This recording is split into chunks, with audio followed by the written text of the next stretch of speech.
Hey, good afternoon, everybody. Again, my name is Katie O'Hara. I'm the Public Information Officer with Southwest Area Team 1, and this is press briefing for Alexander Mountain Fire. Today we're going to get a quick update from our Incident Commander, Carl Schwope, followed by an operational update from our Operations Section Chief, Jason Coyle, followed by an update on evacuations from our Larimer County Sheriff, Sheriff Fan. So with that, I'll pass it over to our Incident Commander. Good afternoon, Carl Schwope, Incident Commander on the Alexander Mountain Fire. A lot of good news you're going to hear today about the fire. Fire crew's making really good progress. Acres are unchanged since yesterday, still at 9,668 acres.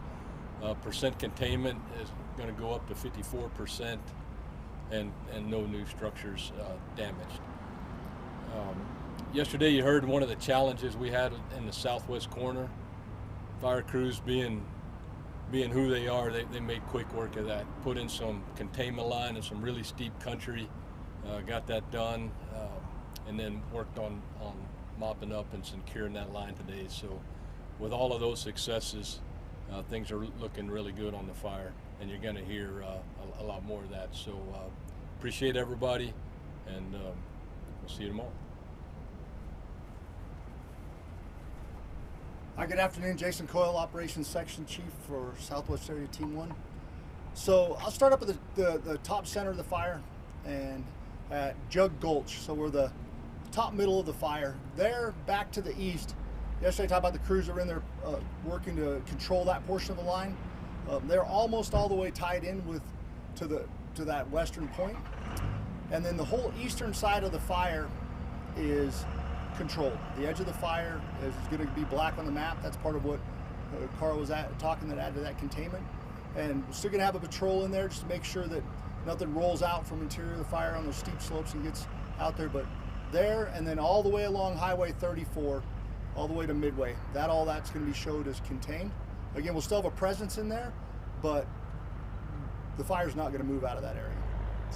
And then starting up on the northern end there on the west side, crews are still working in there to pick up all that heat, mopping up, we call it. And what that means is that from the fire's edge, a certain distance in, and the distance is dependent upon what we perceive as a threat to the line. So in some fuel types, it may be a chain, we call it a 66 feet. In other fuel types, we may need to go in deeper. But that is, it's slow work, and it's especially slow work in the mixed conifer where there's a lot more vegetation on the ground. That the vegetation duff can be very thick, and when it's really thick, it takes longer to mop it up, and it takes a lot more water, it takes a lot more time, and that's the work that's going on in there. All that being done to protect the homes and ensure that when we're ready to walk away from this, that there's no problems downstream. So Carl also talked about the success that we saw in the southwest corner, and I just wanted to articulate how we approach our command and control, basically. So the intent yesterday was what I said, to prevent the fire from moving west, right? Crews have that intent. They know why that intent is being communicated to them. And then we talk about what we intend to do. So the intent yesterday was to burn out that section of the line, right? That's what we talked about doing. But they also have decision space. They have the ability to alter their plans to meet that intent if there's a better option. And when the crews got in there and started working down that line, they were able to pick it up and go direct. And so the way we evaluate that is, if the commander was here and saw what I saw, would he do what I did? Absolutely. They picked the right choice on the tactics that they chose, and they made sure that they controlled that line by not burning it out. We don't have to mop it up as much, and that was a big success. So kudos to crew for taking that initiative and for the success that they were able to enjoy yesterday, and we'll all benefit from it. Thank you.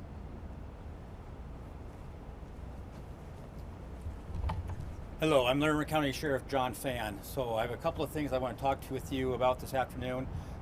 One of the first ones I want to talk about is the structures that we have lost in this fire. So thankfully we have had no loss of life and very insignificant injuries. However, we have lost structures, and that is a grieving process, just like losing a loved one or losing a pet that our community members are going through. So we've lost 26 residential structures in the fire.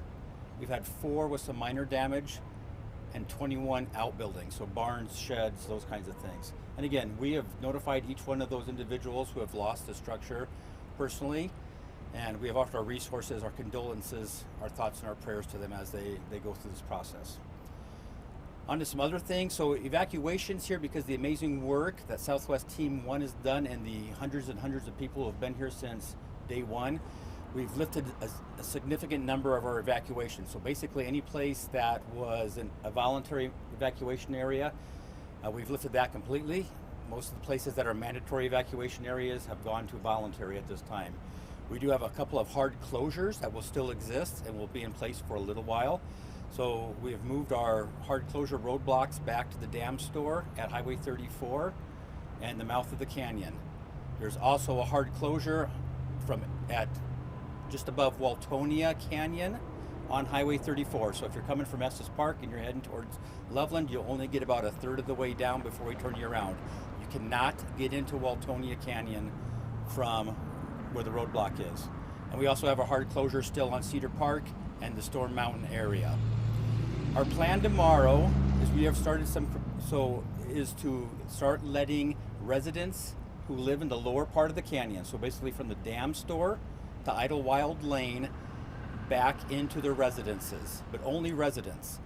So that won't happen until noon. And the reason that won't happen until noon is our partners with the Loveland Power Utility Company, Loveland Electric Company, will not have power into those homes until that happens. And that's important for us to have that utility there, because that's how they can make 911 calls if they have experienced an emergency of some kind. So starting at noon tomorrow, we will open up the checkpoint at the mouth of the canyon for residents only as far up as Idlewild. Okay, if you live beyond that, you will not be able to get beyond that. Bring your credentials. We will need to see some proof that you actually belong there. We've had bad actors, not in this incident, but in past incidents, try to get into there and take advantage of people who are vulnerable. So if you can't prove you belong there, you're not getting in. For the folks up on Storm Mountain, we are going to start a credentialing process. So starting tomorrow at 8 o'clock in the morning, down at the Larimer campus in Loveland, which is off of Denver and First Street, as well as the Estes Park Event Center, starting at 8 o'clock in the morning, we are going to start doing credentialing. And again, that will be the only way that you can start accessing your residences, but not tomorrow. Our plan is to allow 2 days for that to happen. So you're going to need to bring proof that you belong in that community. That's where we've had the damage to the structures. So bring your driver's license, bring some other documentation. We'll get you credentialed. The plan is to allow residents, those who have been credentialed, to access those communities starting Wednesday morning. Okay? So again, you can't get up there tomorrow or Tuesday. You got to get credentialed. Go to larimer.org, follow the links for the Alexander fire, and there'll be a lot more information about that. Let me see here. So when we talk about evacuation, some of you are inquiring about numbers. So today, with the lifting of the evacuation points, some going to mandatory, some going to voluntary, that leaves us with 1,101 contacts. So 1,101 contacts in the mandatory evacuation and 336 voluntary contacts in the voluntary area. Again, all of this is possible because a huge shout out to Southwest Team 1, all of our partners. Our utility teams are working hard to get power back into those canyons and back up the canyon. At this time, like I said, we don't anticipate Waltonia being open for a while, and we don't anticipate Highway 34 to Estes being open probably for about a week, and that's because of the utility work that has to go in place in there. We know that this impacts homes, we know that this impacts residents, and we know it impacts businesses. And we're trying diligently to get you back into there so that we can reduce the economic loss and so that you can get back into your home. I appreciate the opportunity. I think that's all I have at the moment. Katie? Thanks. Okay, we'll go ahead and open up we'll do about 15 minutes worth of questions. I'll help my best to facilitate which one of these folks. We do have representatives from the state as well as the Forest Service here, so if you have specific questions for them as well. So, questions? Yes. Yeah. What do you think is the main factor for the successes that we're seeing so far? What has been the main factor behind that? main factor behind success so far? Tell me. So there's not one main factor, but I'll tell you the things that contribute to the success. One is the coordination. Two is that by allowing, by having the right trained people out there in the field and allowing them decision space to make the right call, they can take advantage of small windows of opportunity, and you stack up a bunch of those small windows of opportunity and you end up having large successes. You try to make a plan the day before and make everybody execute that plan rigidly, and you're going to miss opportunities, and you're going to have a plan that's a mismatch for the environment. So I think collectively, those are what have led to the successes, that coordination. Kind of two questions. What do we expect for weather overnight tonight? What's the forecast? And then also, one of the homeowners who's told me that her family lost a home, she says that they're being required to clean up their property after all of this. Can anyone elaborate on that and what homeowners, is that just a rumor? Should they actually prepare ticketing equipment and such?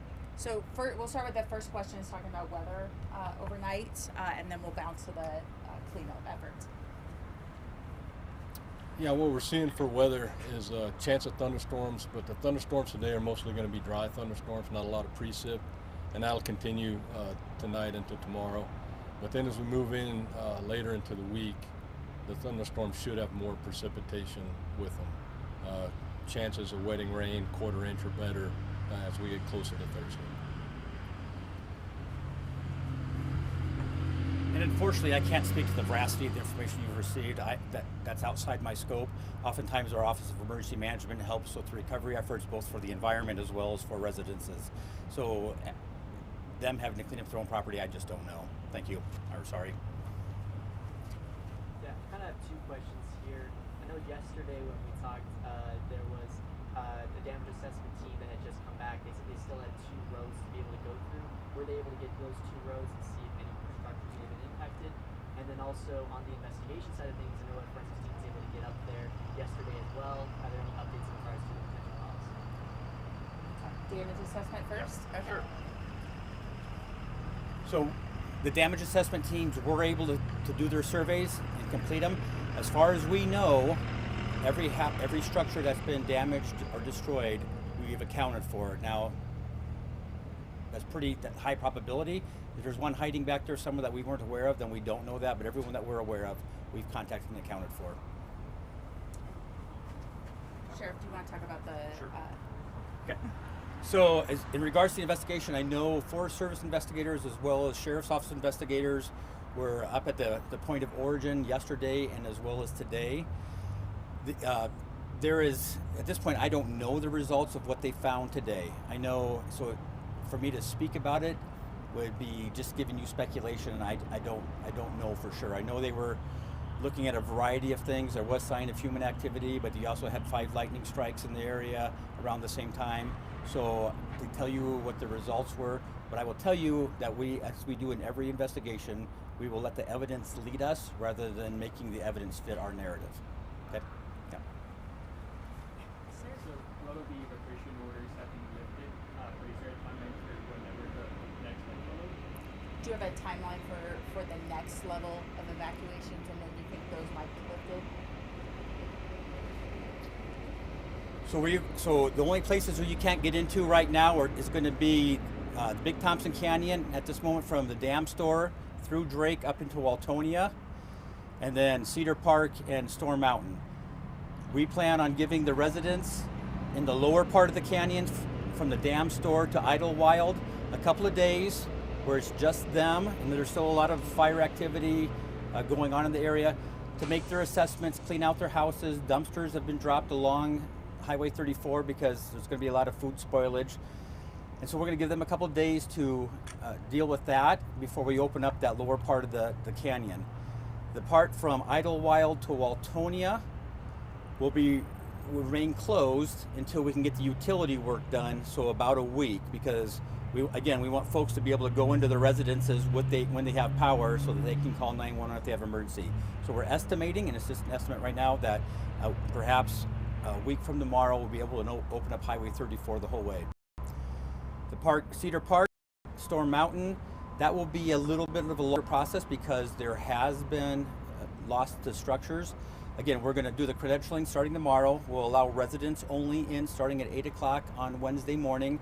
We'll probably give them through the rest of the week and into the first part of next week for just them again to do their damage assessments, talk to their families, grieve with their neighborhoods, do those kinds of things before we even begin to talk with them about opening it up to the public middle of the following week. Okay. Any other questions? I have a question. Sheriff, I heard, and maybe it's just me because my hearing's bad, but I heard you talk about credentials and credentialing. Can you maybe just say where people can go to, if they're confused about which is which? Because you said tomorrow, show up with your driver's license. Good question. So we will give you a credential when you get through the credentialing process. And to start the credentialing process, you either need to show up at the Larimer campus in Loveland, which is at Denver and 1st Street, or you need to show up at the Estes Park Event Center at 8 o'clock tomorrow morning. It'll be going on 8 to 4 tomorrow and 8 to 4 on Tuesday. But you need to bring some proof of who you are and that you belong for you to go and say, hey, I'm Johnny Fan and I live at 123 Idlewild Lane. You need to substantiate that claim in some fashion with some other form of credential. Again, a driver's license, a utility bill. There's a whole list of things that they will take if you go to the larimer.org website. And then we will give you a document that you can present at the checkpoint that will allow you to pass through the checkpoint to go visit your home. Great question, thank you. So that's going on tomorrow and Tuesday to begin letting in on Wednesday, correct? Yes, that's correct. Any other questions? Yeah. Are there any particular lines on the camera feed? Is that not necessary, like the line? So, talking about how did the Cameron Peak burn star on that northern side? So the fire, there's a few stringers of fuel left in the Cameron Peak scar where the fires touched one another that were still active. And that's where those hotshot crews that are going across the top are working just to make sure that that's completely secure and they don't have to worry about anything moving around in the future. But over the large majority of that whole northern side where the two fires came together, the fire didn't advance into the Cameron Peak scar. The scar's too new and there's not enough vegetation there. We do fly infrared flights every night that check the perimeter, so we continue to validate that, especially if we got some outflow winds on it that really would kind of fan it if there was something there. But we don't anticipate any movement in that area. Can you repeat the containment one more time at this point? 54%, 5-4. I just realized I haven't asked about resources. I know that's been a big conversation when it comes to this fire and all the resources needed across the country currently. How are we doing on resources fighting the Alexander Mountain fire? Is there still a big need to have people coming here? Great. So questions about resources. Yeah, so far as resource needs, we have, at this time, we've gotten all the resources in that we need. We asked for the resources, took them a little while to get there, but each day, because of the threat, because of the values around this fire, we were able to get what we needed. And so right now, we're at a good place for resources, and that's why you see the progress that you see.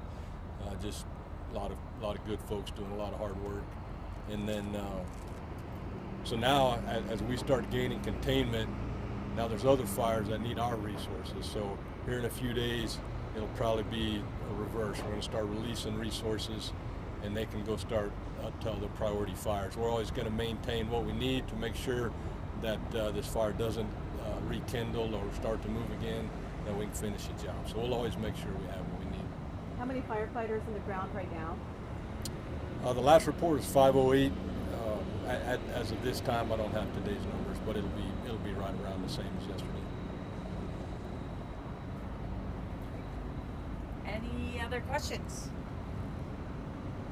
Awesome, great. Well, we'll see you guys back here same time tomorrow, Monday. So thanks so much and have a great afternoon.